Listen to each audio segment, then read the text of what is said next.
When Keanu Reeves walks onto the set of the Steve Harvey show, the energy is light. The audience expects charm, laughs, and maybe a few behind-the-scenes stories from Hollywood. And Steve? He's ready to guide the conversation with his usual humor and heart. But as Keanu takes his seat and notices the crucifix on Steve's chest, something shifts. The tone, the air, the purpose. What begins as a friendly interview is about to become something deeper. Because in the next few minutes, Steve Harvey won't be the one asking the questions. He'll be the one trying to hold back tears. What Keanu says will change everything.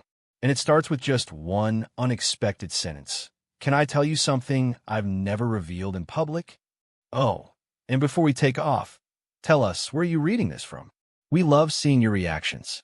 The studio lights dimmed slightly as the crowd settled, the anticipation palpable in the air. The familiar rhythm of Steve Harvey's theme song faded as he walked across the stage with that iconic half. Grin on his cue cards in hand, eyes full of warmth. Tonight was different. From the very first second, Steve knew it. The energy felt less like entertainment and more like something sacred was about to unfold.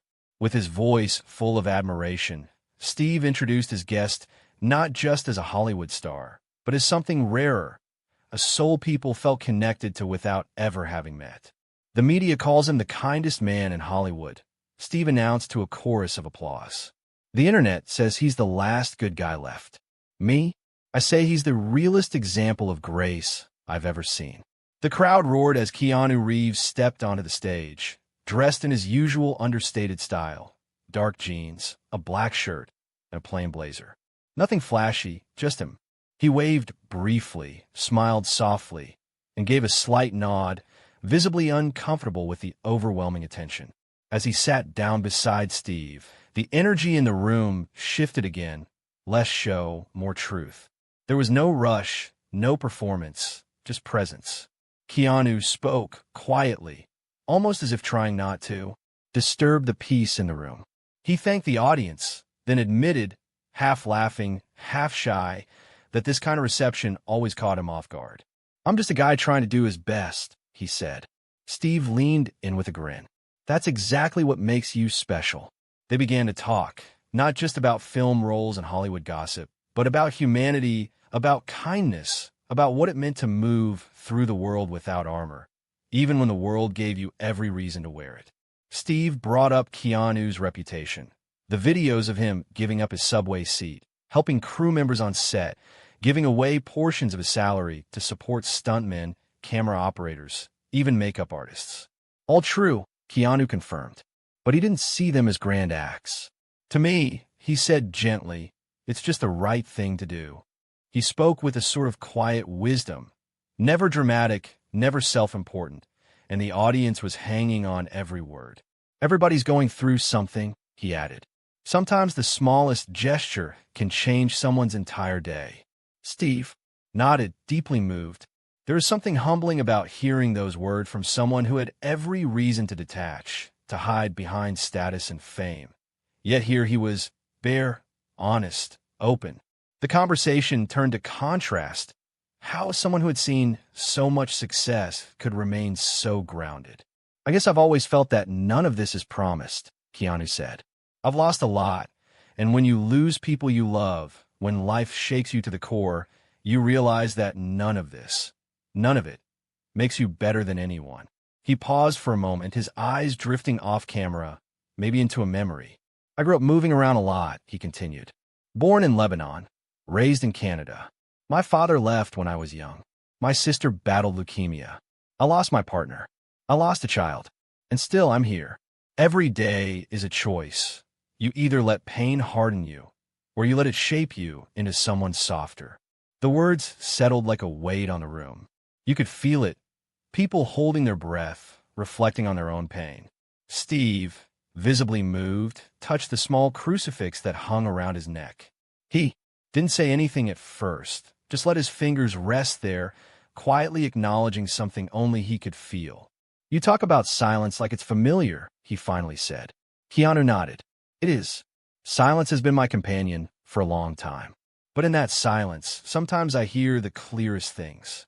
Steve leaned back slightly, his voice softening. You ever hear God in that silence? For the first time in the interview, Keanu paused, really paused. Then he looked Steve directly in the eyes. Yes, he said. I believe in something greater. I've questioned it. I walked away from it. I felt alone. But even in the deepest darkness, I could feel something, a presence, a peace. Not always loud, not always comforting, but always there. Steve's hand closed around the crucifix. That's faith, he said quietly, even if it doesn't have a name, even if it's just something you feel. Keanu looked at the cross now, his expression shifting. He leaned forward slightly, almost hesitating, like he was about to step off a ledge. Steve, he said, his voice lower now, full of something different, something deeper. Can I tell you something I've never said out loud before? Steve didn't speak. He just nodded. Keanu took a breath. A long, intentional breath. There was a night, he began. A few years ago, I was in a really dark place. I couldn't move, couldn't eat, couldn't sleep. I wasn't even sure I wanted to be alive. Everything felt empty. The audience was dead silent. I was scrolling through my phone, he continued, just trying to distract myself, trying to feel something. And I came across a video.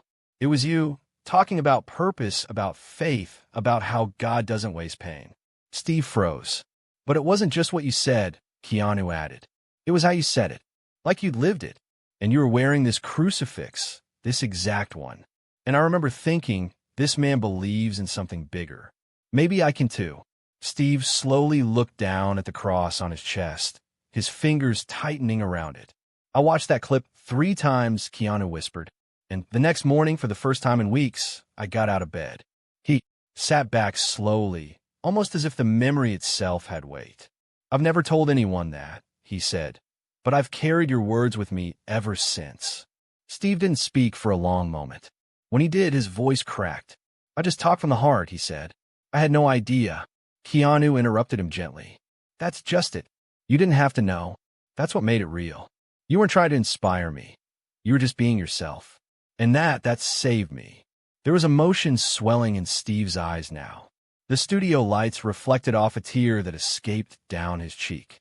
And that crucifix you wear, Keanu said, his voice now full of reverence. It's not just a symbol. It's a sign, a message. You think you're just a comedian with faith, but Steve, I think you're something else. Steve looked at him, confused but open. I think you're a minister in disguise, Keanu said. And I have something else to tell you. Something that might change your life the way you changed mine. The studio was silent. Even the cameras seemed to pause. And Steve, still holding the cross around his neck, whispered one word. I'm listening. There was a silence on stage that didn't feel like television anymore. Not a pause between laughs, not a dramatic beat. It was something else, something deeper, the kind of silence that only shows up when truth steps into the room. Keanu Reeves had just leaned in towards Steve Harvey. Eyes sincere, voice soft but unwavering. Can I tell you something I've never revealed in public? He had asked. And Steve, surprised but steady, had given him space.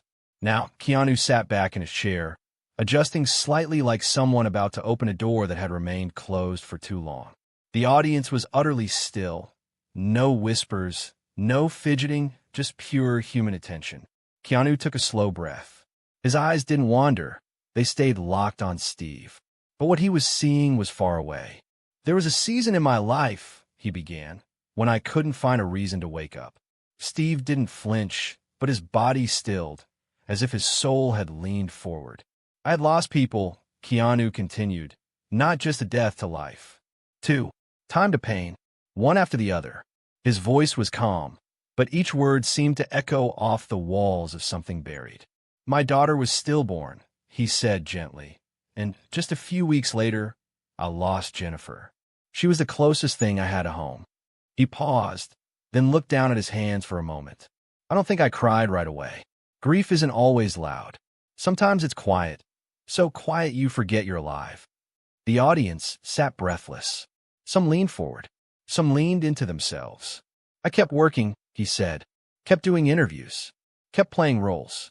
Because it's easier to disappear behind a character than to be yourself. When yourself is broken. Steve's fingers found the crucifix around his neck again. Not for show, just instinct. Just grounding. But eventually, Keanu went on. The noise outside couldn't drown out the silence inside. And one night, that silence almost won. Steve tilted his head, his eyes searching Keanu's face for what was coming. It was late, Keanu said. I was alone. I hadn't slept in days. I didn't want to eat. I didn't want to talk. I didn't want to be, so I sat there in the dark, just sitting, for hours. A long pause. No prayers. No thoughts. Just the thought after all thoughts. That kind of emptiness. Then something in his tone shifted, barely. And that's when it happened, he said. I picked up my phone. Just scrolling. Not looking for anything. Just trying not to feel. He breathed in slowly. And I saw a clip. It was you.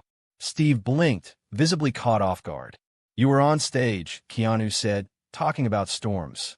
About how God doesn't waste pain. About how sometimes the thing that's breaking you is actually breaking you open. Steve nodded slowly. He remembered the moment. I don't know why I stopped scrolling, Keanu admitted, but I watched the whole thing. And then I watched it again. His voice cracked just slightly. You said, if you're still breathing, it means God's not finished with you yet. And for some reason, that sentence hit different. It felt like someone finally saw me. Not the actor, not the man in headlines. Just the man in the dark. Steve exhaled softly, his hand now resting fully over the crucifix. Keanu leaned forward now, elbows on his knees, voice almost a whisper. And I need you to know, Steve. That night I stood up. He let that sit for a moment. Not because I was healed, not because I suddenly had answers, but because for the first time in a long time, I felt seen. And that was enough to make me move. The word struck Steve right in the chest. He didn't hide it. His eyes were wet, his lips pressed together, trembling slightly.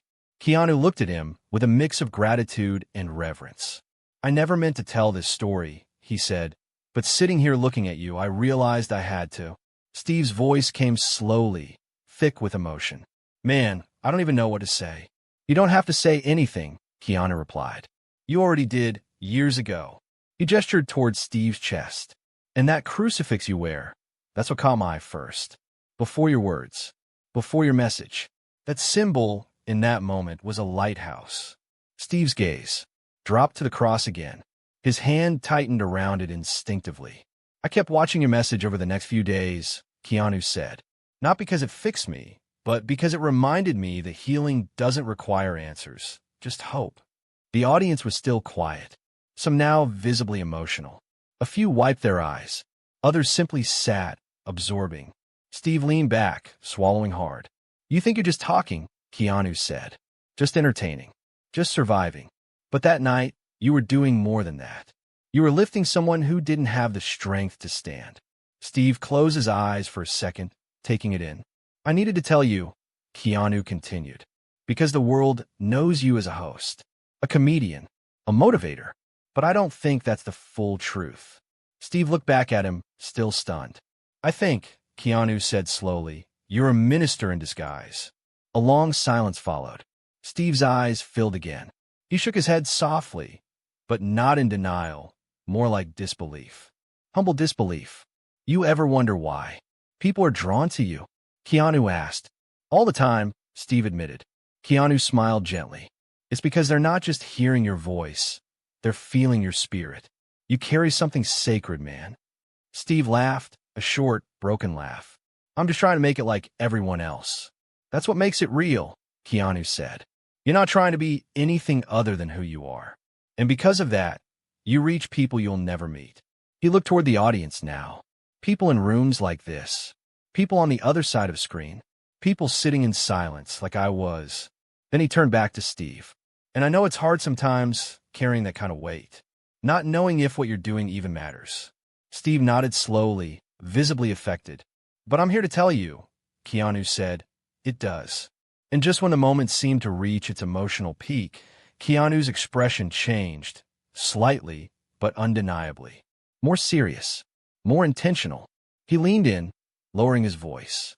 Steve, the way you carry that crucifix, it's not just a symbol. It's a sign, a message. And tonight, I have something to tell you. Something that might change your life the way you changed mine. Steve looked up, startled by the shift. The crowd leaned in, sensing it too. What do you mean? Steve asked softly. Keanu's eyes didn't blink. I've held these words for years, he said. They came from you. And tonight, I need to say them back to you. Steve sat still, breathing unevenly. Keanu nodded once. Because I think you may have forgotten the power they hold. The weight of the moment hung thick in the air. Steve Harvey sat frozen, eyes still fixed on Keanu Reeves, who had just leaned in with a calm, unwavering voice and said, Tonight, I need to say those words back to you, because I think you may have forgotten the power they hold. The studio was silent. Even the background hum of the cameras seemed to fade as Keanu sat up straighter, breathing deeply, as though preparing to revisit a sacred memory. I remember the lighting in the video, he began. It wasn't perfect. It was a little grainy.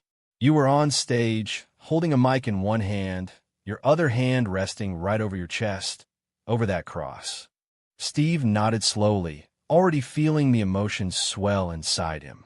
You were talking about purpose, Keanu continued, but not in some polished, rehearsed way. It was like you were fighting through your own story while sharing it.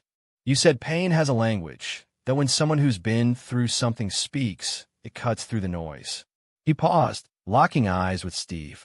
And then you said something that stayed with me. God doesn't always call the qualified. He qualifies the called. Steve's lips parted just barely. His hand went to his chest again, to the same crucifix Keanu had described. You said that God uses ordinary people to do extraordinary things, Keanu added. That even if you think you're just telling jokes, just paying bills, just trying to make it to tomorrow, God might be using that, right there, to change someone's life. Steve leaned forward, elbows on his knees now. That old clip was coming back to him, the one he had recorded years ago. After a show, when he had hit a low point and decided to speak from his soul, no script, and I realized something that day. Keanu said, it wasn't just your words, it was the way you said them. You believed them, and that belief, it lit something in me. He looked down for a second, his voice softening. I had lost my sense of direction. The grief, the silence, it had buried my compass. But when I heard those words and saw the way you carried them, it reminded me that even in my lowest moment, I wasn't invisible. He looked back up at Steve. You were a stranger to me, but in that moment, you became a beacon. Steve let out a long breath, the kind that comes from the chest and carries years of weight. Keanu smiled gently. And that's the thing about beacons. They don't always know who's watching. They just keep shining. It was a long pause. Not awkward, not uncomfortable, just full of what had been said, full of what hadn't yet been said. Then Steve spoke, his voice lower than before. You know, sometimes I wonder if I've done enough, he admitted. If all this comedy, hosting, speaking actually means something. Keanu leaned in slightly. It does. I'm living proof. Steve shook his head, overwhelmed. I was just trying to survive, man. I wasn't trying to save anyone. And that, Keanu said, is exactly why you did. The audience stirred, small sounds of emotion breaking through the stillness. A few people wiped their eyes. Others simply sat in quiet reverence. Steve looked out toward the crowd, then back at Keanu. You said something changed in you when you saw that video, he said. What was it? Keanu sat with the question for a moment, then replied, hope. That maybe the silence wasn't the end of my story. That maybe, just maybe, God still had something for me to do. He looked directly at Steve again. And seeing that crucifix on your chest while you spoke about divine purpose, it wasn't just a coincidence. It was confirmation, a quiet reminder that light finds a way in, even through a screen. Steve nodded slowly, visibly moved. You reminded me, Keanu added, that I wasn't forgotten, that my story wasn't over. He paused again, letting the moment breathe. And I remember exactly what you said, Steve, word for word. I've carried it with me for years. And tonight, I need to say it back to you, because maybe you've forgotten how powerful it really is. Steve looked at him, a question forming in his eyes. Keanu took a deep breath, eyes steady. Sometimes you're not the one being rescued. You're the one doing the rescuing, and you don't even know it. Steve's lips trembled slightly. You think you're just talking, Keanu continued, but you're actually testifying. He leaned back slightly, giving the moment space to land. Steve covered his face with his hands for a second. Then he looked up, eyes glistening. You remembered all that? He asked. I needed to, Keanu said simply. Because I wasn't just hearing you. I was being lifted by you. Steve sat back in his chair, hands clasped now, as if trying to hold himself together. The room felt like it had shifted again, more than just a stage, more than just a show. It felt like healing was happening right there under the lights. Keanu's voice came one last time, softer than before. And maybe you don't hear this enough, but Steve, you matter. Not for what you do, but for who you are. You carried faith into places where people had none left, including me. Steve couldn't respond right away. His chest rose and fell with slow, emotional breaths. The moment was quiet until Keanu added, almost in a whisper, and today, I have something to tell you that might change your life, just like you changed mine. Steve looked up, and the entire studio held its breath. For a long moment, Steve Harvey said nothing. He simply sat there, absorbing everything Keanu had just shared, the gratitude, the testimony, the truth. Then slowly, Keanu leaned forward again, this time with a different presence, as if what he was about to say didn't come from memory, but from something sacred. I remember every word of that message, he said, and I want to say them back to you now, not just as a reminder, but as a mirror. Steve's eyes, locked on his, unmoving. And then, with calm reverence, Keanu began to recite. God doesn't always use the mighty or the perfect. Sometimes he picks the broken, the ones nobody expects, because they know how to reach people the strong can't. Steve blinked slowly, the words washing over him like a tide he'd forgotten how to stand against. You don't need a pulpit to preach. You don't need a robe to be called. You don't need a church to carry the word. Keanu's voice didn't waver. He wasn't quoting a clip anymore. He was delivering a message. Sometimes your pain is your ministry. And sometimes your comedy is just the disguise God uses to send people hope. Steve's lips parted, but no sound came out. He was completely undone. Then Keanu looked at him gently, like someone delivering a revelation instead of a compliment. You thought you were just making people laugh, he said. But you were doing more than that. You were reaching hearts. You were saving lives. You were carrying light. He let those words settle before adding the one line that would break Steve's composure. You're a minister, Steve. You just happen to wear a suit instead of a collar. Steve's head dropped. One hand went to his face, the other gripped the cross at his chest. Tears spilled freely now. No shame, no restraint. The audience didn't move. No applause. Just silence. Sacred, still holy silence. And then Keanu said something else, soft, almost fragile. The way you carry that crucifix, it's not just a symbol, Steve. It's a signal. And tonight, I think it's pointing at something bigger than both of us. Steve looked up, tears still falling. Keanu inhaled deeply, as if steadying himself for what came next. Because tonight, I have something to tell you. Something that may change your life. Steve's expression shifted, equal parts fear and awe. Keanu leaned in, voice quiet but certain. Like you changed mine. Steve wiped his face slowly, his hand trembling slightly as he lowered it from his eyes.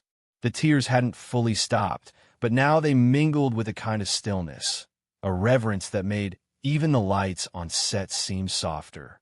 Keanu sat quietly across from him, as if waiting for the right moment to speak. And then, with a gentle exhale, he said it. Steve, there's something I need to tell you. A sentence that's lived inside me for years, and I've never said it out loud, until now. Steve nodded slowly, his eyes searching Keanu's. His voice was barely above a whisper. Go ahead. Keanu leaned forward. There was no performance in his voice, only truth. God uses his chosen ones, he began, even when they think they're just telling jokes. Steve blinked, not moving. Keanu continued. You thought you were just entertaining, just trying to bring people joy. But Steve, you were saving lives. A single tear slipped down Steve's cheek again. This one was different. This one carried understanding. Keanu nodded, confirming it with a look that said, this is real. You saved mine, he said softly. And for a moment, no one in the room breathed. Even the cameras felt like they bowed their heads. Steve leaned back, a sound escaping his lips, part laugh, part sob, part disbelief. I was just trying to make it, man, he said. Trying to get through my pain like everybody else. Keanu nodded. Again, exactly. That's what made it holy. The words lingered, deep, permanent. Then something happened that no one expected. Steve stood up. His body shook, not from weakness but from something else. Something sacred. He didn't speak. He simply touched the crucifix again and stared at Keanu. Keanu stood still, face to face with Steve Harvey, both men now on their feet. The studio was frozen in time. Steve had just asked a question that came not from doubt, but from deep, aching wonder. Why me? And Keanu had answered without hesitation. I'll tell you. He didn't rush. He let the air carry the silence, as if inviting heaven itself into the conversation. Because God chooses the unlikely, Keanu said gently. The ones who've been overlooked. The ones who've bled quietly behind the curtain. He chooses people who felt pain, because they know how to speak to the pain of others. Steve didn't move. His eyes glistened with something older than tears. Something sacred. You're not the loudest, Keanu continued. You're not the most polished.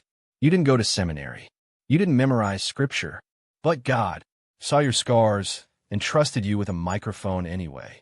And then, in the middle of that quiet storm, Steve whispered, "But why me?" His voice cracked open on those two words. Why me, man? Out of everybody God could have used, why would he pick me? Keanu stood up too, his eyes steady.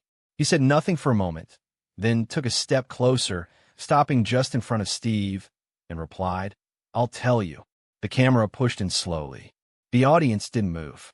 No one said a word, because they knew whatever Keanu was about to say next wasn't just for Steve. It was for all of them. Why would he pick me? Steve asked. Keanu stepped forward. I'll tell you. The crowd was still. Some wept silently. Some held hands. No one reached for their phones. No one wanted to leave this moment. Steve finally let out a soft breath. His voice was cracked but steady. I've thought about quitting before, he said. Walking away from the spotlight, from all of it. Keanu nodded, as if he already knew. I have too, he replied. More than once. They both sat back down. Now, not because the moment passed, but because it had deepened, shifted, settled. Steve leaned forward, elbows on his knees, eyes far off. I've asked God more than once. What do you want from me? He said. Sometimes I feel like I'm not good enough to speak on faith. Not clean enough. Not consistent enough. Keanu nodded again, his voice soft and certain. And that's exactly why he chose you. Steve looked up. Because your voice doesn't sound like a preacher's, Keanu said. It sounds like someone who's been through it. Someone who knows what it's like to lose, to struggle, to cry in the dark. There was no applause. No music. Just presence. Then Steve looked at Keanu, eyes sharp with something else now. Something searching. Do you really believe, he asked, that we can still have faith in a world like this? The question hung in the air, heavy, timeless. And the way Keanu looked back at him, calm, sure, almost glowing with something beyond himself, told everyone in the room that what he was about to say next would not be forgotten. Steve asked, do you really believe we can still have faith in a world like this? Keanu looked at him, ready to answer. And what he said next would become one of the most replayed lines in television history. Steve's question lingered in the air like incense. Do you really believe we can still have faith in a world like this? Keanu didn't answer right away. He simply looked at Steve, calm but intense, as if the words needed to form in his soul before they reached his lips. Then finally he spoke. I believe faith is the only thing that isn't pretending. Steve tilted his head, listening. In Hollywood, we follow scripts, Keanu said. On camera, everything is written, edited, controlled. We rehearse pain. We fake joy. But faith, he paused, faith has no director. It demands truth. It demands surrender. He leaned in slightly, voice softer now, but more powerful. Faith isn't glamorous. It doesn't win awards.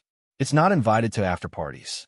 But it saves people, quietly, deeply, forever. Steve nodded slowly, his heart in his throat. Hollywood shows you how to act, Keanu continued. But faith shows you how to live. A ripple moved through the audience. Not a sound, but an energy, a shift.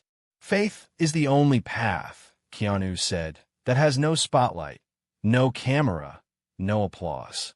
It's the one place where it's just you and God. Steve couldn't speak. He simply placed his hand over his heart and nodded, overcome. I didn't grow up with religion, Keanu admitted, but I've come to believe that faith is real.